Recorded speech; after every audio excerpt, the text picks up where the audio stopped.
ত্রয়োদশ জাতীয় সংসদ নির্বাচনে ঢাকা ১২ আসন থেকে লড়ছেন আমজনতার দলের সদস্য সচিব তারেক রহমান। তবে বড় বড় দলের হেভিওয়েট প্রার্থীদের ভিড়ে তিনি আলোচনার কেন্দ্রবিন্দুতে এসেছেন তার ব্যতিক্রমী হলফনামার কারণে।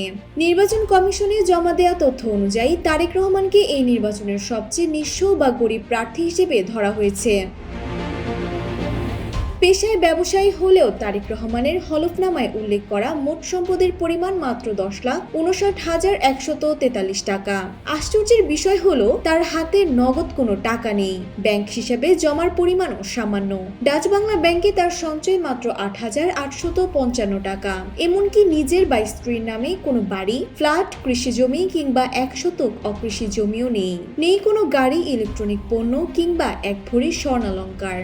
দৃঢ় বন্ধনের আস্থায় শক্তিশালী স্টিলের আরেকটি নাম জেডএসআরএম। শেয়ার বাজার বা বীমায় তার কোনো বিনিয়োগ নেই। সম্পদের যেমন স্বল্পতা আছে, তেমনি তার নামে কোনো ব্যাংক ঋণ বা দেনাও নেই।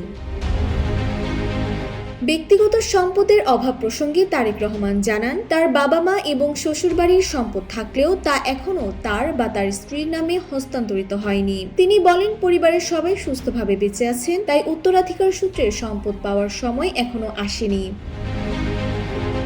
তেজগাঁও, শিল্পাঞ্চল, কারওয়ান বাজার ও হাতিরঝিলের মতো গুরুত্বপূর্ণ এলাকা নিয়ে গঠিত ঢাকা ১২ আসনটি নানা নাগরিক সমস্যায় জর্জরিত।